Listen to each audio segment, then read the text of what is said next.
أعوذ بالله من الشيطان الرجيم. بسم الله الرحمن الرحيم.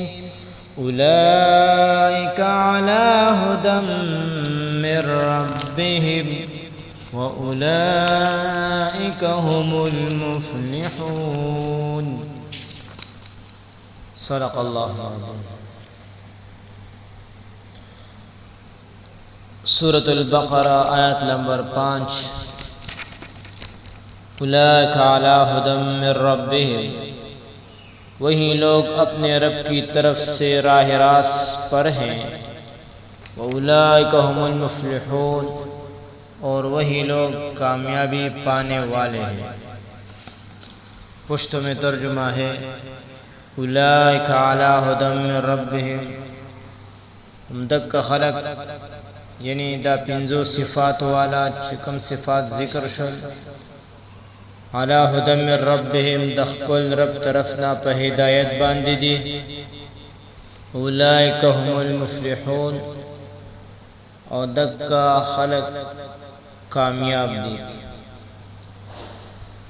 اولئک علی ھدی من ربہم، یہ در حقیقت متقین کا دنیاوی اور اخروی نتیجہ ہے کہ جب یہ لوگ 5 صفات سے متصف ہوئے اور ان کی اعتقادی، معاشرتی اور اخلاقی اصلاح ہو گئی، تو اب یہی لوگ ہدایت یافتہ ہے اور کامیاب ہے. اور صرف ہدایت یافتہ نہیں بلکہ یہ ہدایت ان کا خاصہ بن گیا ہے. اور پھر فرمایا اولئک ھم المفلحون، یہی لوگ کامیاب ہے. تو یہ کامیابی دنیاوی اور اخروی دونوں اعتبار سے ہے.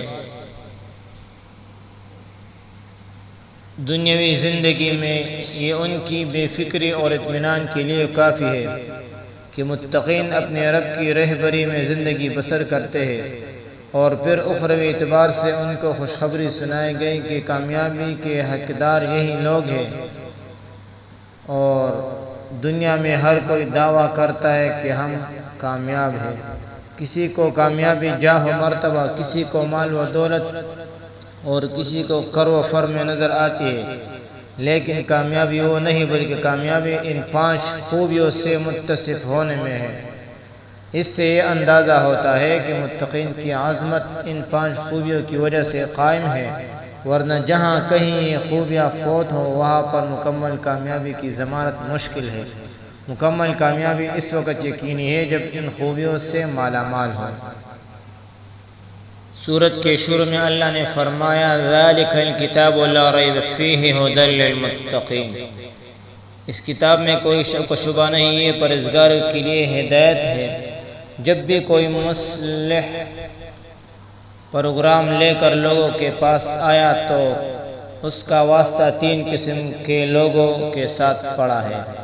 ایک وہ جنہوں نے اس کو دل و زبان سے مانا اور یقین کیا، یعنی انہوں نے اس کو ظاہراً و باطناً تسلیم کیا. اولئک علی ھدی من ربہم واولئک ھم المفلحون تک اس گروہ کا ذکر تھا.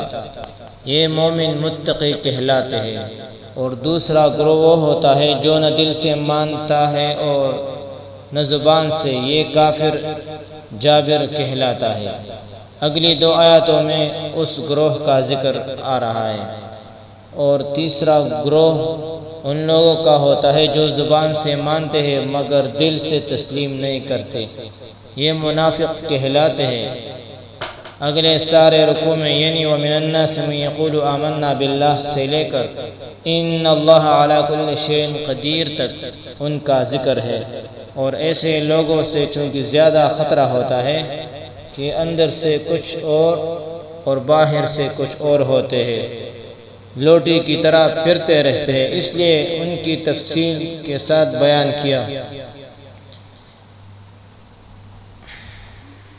اللہ سے دعا ہے کہ ہمیں بھی ہدایت یافتہ لوگوں میں شامل فرمائے. باقی انشاءاللہ ان الذین کفروا سے آئندہ درس میں تفسیر کریں گے. وآخر دعوانا الحمد لله رب العالمين. اللهم إنا نسألك الهدى والتقى والعفاف والغنى. اللهم إنا نعوذ بك من الشقاق والنفاق وسوء الأخلاق. اللهم انفعنا بما علمتنا وعلمنا ما ينفعنا وزدنا علما. الحمد لله على كل حال ونعوذ بالله من حال أهل النار. وصلى الله تعالى على خير خلقه محمد وآله وصحبه أجمعين برحمتك يا أرحم الراحمين.